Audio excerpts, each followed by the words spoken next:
Hi, amazing people. Today we're going to talk about how to gain confidence to reach huge goals. And the very first thing I want to mention is that when you were born, you had all the confidence you needed. You did not need it to deal with all kinds of limiting beliefs that you acquired over your lifetime. So you would get interested in something and then you will just go and do it. Think about how many times you would fall every time you try to walk. Think about every time you try to do something new that you have never done before when you were just a little baby. You had the confidence to do all of this, all of the things you wanted to learn. You were born with natural intelligence and confidence. Think about what you were like as a child before the world got to you. So when I think about my personal example, I was a very confident little girl before the world got to me and before my parents and my family and the people around me, the environment could do things to impact me. So if I think about very early years, I do remember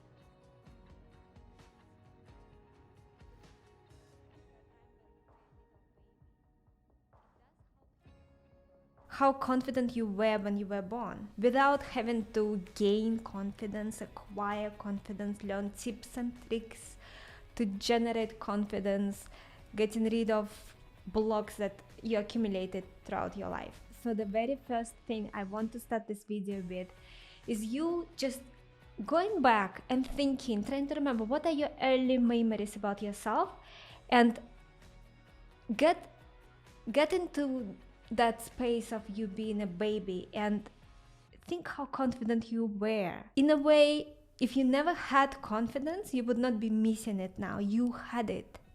Before the world got to you, you had confidence. Connecting to that memory, it's kind of like a trigger that can help you go back to that natural confidence you used to have. You were born knowing how to do this. You would not miss it if you never had it. The next thing is write down what is your dream, what is your huge goal, what is your life's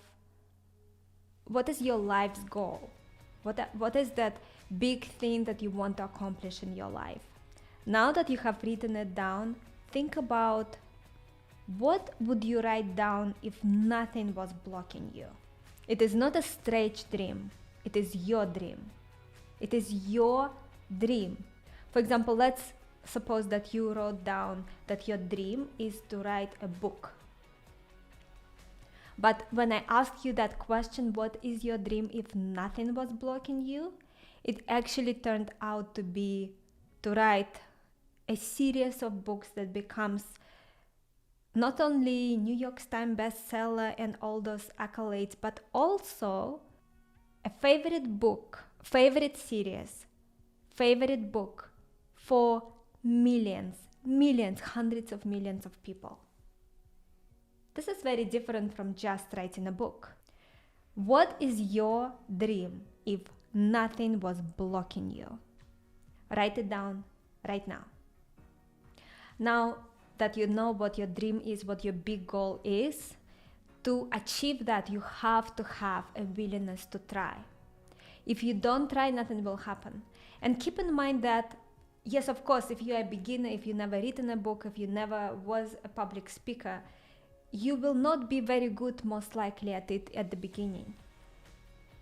Think about it in a way that you have to pay your dues, you have to learn the skills, you have to become a master at it, you have to master it. So the key in pursuing any goal is to have a willingness to try. This is what confidence is, right? A willingness to try.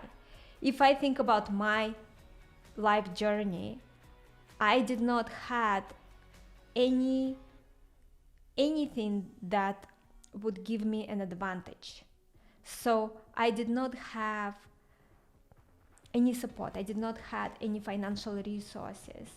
When I immigrated first time, and I immigrated 3 times in my life, when I immigrated first time, my degree from Russia was not recognized in the West. It could not even be found in databases. It's like I never had a degree. Nobody cares. So I had to work on multiple jobs and do a degree part-time so that I could start my professional career. And I had the willingness to try. I did not have confidence. I did not thought, oh, I am so smart, I can do it. In fact, I thought I will fail all my exams. I remember when I started my degree, it was undergraduate Bachelor of Commerce. So it was many different business subjects like economics. I would be so scared that I would fail, because I remember opening this first book for one of the subjects for the first semester, which was economics, and I could not understand almost any word. So maybe there were like a few words on the first page that I knew, and the rest I had to go on the internet and translate every word and write it above with a pencil in Russian for me to understand what I had to understand to prepare for exams, to do the reports and so on as part of my degree. So you can imagine how scared I was to fail, that I will fail the first semester, because I had to translate almost every single word in my books. I remember when I came to write that exam, the last thing I wrote, because I planned, okay, I will write it if I will have a few seconds at the end, because you have limited time to write an exam. But at the end I wrote, please excuse my English, it's not my first language. And literally, if you think about it, so I immigrated in 2003 and I was doing my degree, I think in 2006. So I literally was speaking English immigrated end of 2003, so basically 4, 5. I spoke English for 2 years only before starting my degree. So you can imagine how bad my English was and how scared I was to actually do it. So don't be scared. Just have willingness to try. And just to wrap up that story, after that first semester, when exam results came in for the first few subjects, I got straight A's.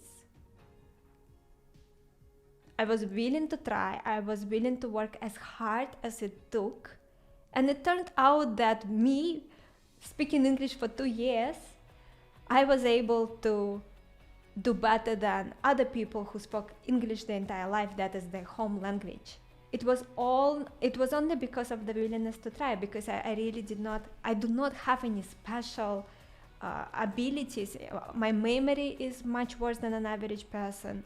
So I'm telling you, you need the willingness to try. This is the foundation of your confidence. Now, when you will be willing to try, you need to remember that you will fail sometimes or many times.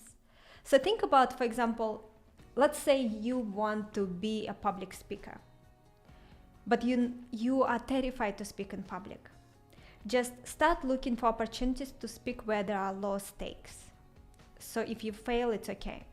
Maybe you can go to schools and offer to come and speak to students on maybe some career path that you previously followed or currently following, so you can share some advice. And maybe the first time you go in, it is incredibly painful. So from 100% of pain that you could be feeling, you're feeling 110%. You are, God forbid, throwing up because you're so stressed. Your hands are shaking, your heart is pounding, you even can hear heart in your ears, and you cannot breathe properly. You stop breathing. You just so scared, and everything is blurry, and you forget everything you wanted to say. You stumble, and it is the most embarrassing thing. You just hope that no one is recording you. Second time you go in, you force yourself, go in second time, maybe do the same speech so it's a little bit easier. you do a little better. Maybe it is 90% of pain. Then the third time you go in, it is maybe 85% of pain or 80. And then you keep on going, and you are developing that skill of being an outstanding presenter. And over time, you will get to 0% of pain. And when you are at 0% of pain, you will likely start feeling joy. In that process of going from 100% of pain to 0, you will also learn for yourself if that is actually your life's work or part of your life's work, to be a public speaker, to influence and motivate and share wisdom with large audiences. Or maybe this is not for you. Maybe you will realize that actually it is not something that you want to make a part of your journey, and maybe there are more important things, but you will not know until if you have that urge to be a public speaker, you have to get through that journey to know if that's the right path for you, or maybe it was just a stepping stone to acquire some skills that will allow you to do your life's work. And maybe your life's work is to do a talk show, but your talk show is just you and a guest and the camera crew, and it's much easier. But because you had those public stage experiences, you have something to rely on when you start doing that work that you now want to do, which is a talk show. So just trust your passion. Trust, if you want something, trust that there's a reason why you need to do it. And remember that most likely it will be very painful, and you most likely will suck in the beginning. And that's okay, because if you don't do it while you're doing it badly, you will never do it well. You have to practice and practice and practice to become a master at it. You will gain the competency and expertise to do it very well. And being a good communicator is a very important skill, and it is something that you will greatly benefit from, not only if you use it for public speaking, but just in your daily life. In any professional endeavors, communication is crucial. So if public speaking, for example, is something you are passionate about, just do it. Even if you are not exceptional at it, even if you're really doing badly at the beginning, at least you are learning something important. The fourth thing I wanted to mention is one of the reasons why it is so crucial to develop clear understanding of what your goal is. Maybe it is not your goal for the rest of your life, but it is your goal, your big, huge moonshot goal right now. The reason it is important is because of the reticular activating system. And reticular activating system is something in your brain that goes through all the messages, identifies what is important, and alerts you when something is important. So you would not be able to pay attention to every single thing around you, all the things around you. But the reticular activating system helps you filter through things and zoom in on things that matter to you. So if you tell your brain, this is my moonshot goal, this is what I care about, and I want to take steps forward towards it every single day, then your reticular activating system will be searching for it. So think about whenever you bought a car. Let's say you bought a specific car in specific color. You probably noticed how after this, you see that car everywhere on the road, even though before that you never noticed that particular car in that particular color. And that is because of your reticular activating system, because your brain knows that that car is for some reason important to you, because, well, they know that your brain knows that you selected that car for yourself, you bought it or you wanted to buy it. And because of that, your reticular activating system zooms in every time it sees that car, even though before that car was showing up just as much for you, but you would not notice it. And the same thing goes for your goals. If your goal is to be a public speaker and speak to huge audiences and make a difference in people's lives through your presentations, through your speaking, through your seminars, through something that you do from stage, then your brain will know that is important to you, and it will search for opportunities to have that experience, to give you the opportunity to move towards that goal. On an unconscious level, you also will keep on thinking about different ways you could progress towards that goal. So you will start getting ideas on how to progress towards that goal. And then your reticular activating system will search in the environment for opportunities and will zoom in. You will be passing a school, and your reticular activating system will zoom in.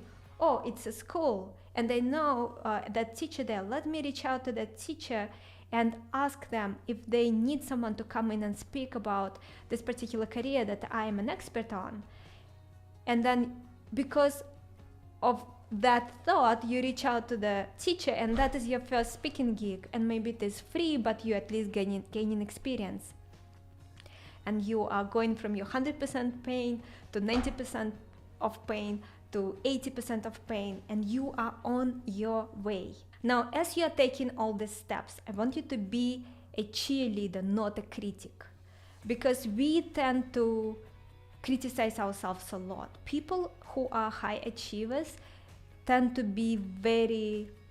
have very high standards for themselves, and so they tend to be critical. So yes, that took you that far, and I appreciate that quality in myself as well. I think it is helpful in many ways to demand more from yourself, but at the same time, if you're not going to cheer for yourself, then who will? And yes, some of us have people in their life who would cheer for them. Maybe they have a mother or a friend who loves them deeply and is the biggest cheerleader for them.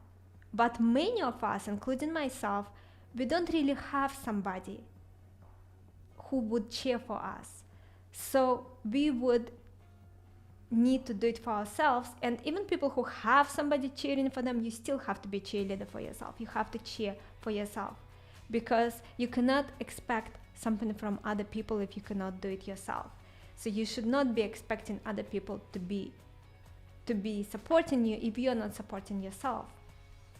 It's very important to give yourself what you need from other people. So as you're progressing towards your goal, your huge goal, give yourself a pat on the back. Good job. Good job. So give yourself a pat on the back. Tell yourself, look, I'm proud of you that you keep showing up. Even though it's painful, you keep showing up. And you are willing to put in the work. You are willing to try. You are willing to learn, to become better. And I'm proud of you for that. You will be amazed at how much it will impact you if you change the way you think about yourself, if you change the way you talk to yourself.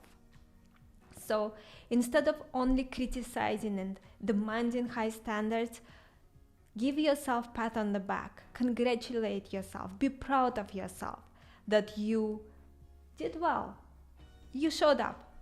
Maybe it is a day when you felt confused and tired and exhausted, but you did show up. You knew that people need you, that someone can benefit from your work, and so you were not selfish, you did show up. I hope these tips will help you as you're pursuing your goal. And remember that it's all just part of the journey, all this learning and mistakes, and not feeling 100% confident is not a problem. No one does. Everyone have times when we don't feel confident. But the key, the foundation for you to be confident in life is just have a willingness to try. Just have a willingness to take steps forward, even if you are not sure, even if you are afraid, even if you think you will fail, because all of us were beginners at some point. I am a beginner in many respects right now, but I'm not a beginner in other respects. So I can see both sides, and there's no shame in being a beginner. We all were beginners, and you cannot be a success in something if you never begin. So don't beat yourself up if you're a beginner in something that you want to accomplish, because that is a necessary step towards accomplishing your goal. I hope you found it helpful. If you found this video helpful, give it a thumbs up, subscribe to the channel. My goal is to accomplish hopefully 10,000 subscribers by the end of this year, and maybe it will be higher number. I hope so. Maybe it will be lower, and that's fine. I think that as with everything in life, and that is actually, by the way, an example of me being a beginner at something with this new channel. In everything in life, you just have to keep on showing up and do the work and have faith that this is all part of the plan and you doing what's supposed to be done, and everything is the way it's supposed to be. So if you find this video helpful, please subscribe, because it means a lot to me. Every time I see a new subscriber, it warms my heart, and I value you guys so much. So if you are watching the videos, please subscribe. It will mean a lot to me. And until next time, stay focused, stay productive, do good things for the world, and I'm looking forward to see you next time.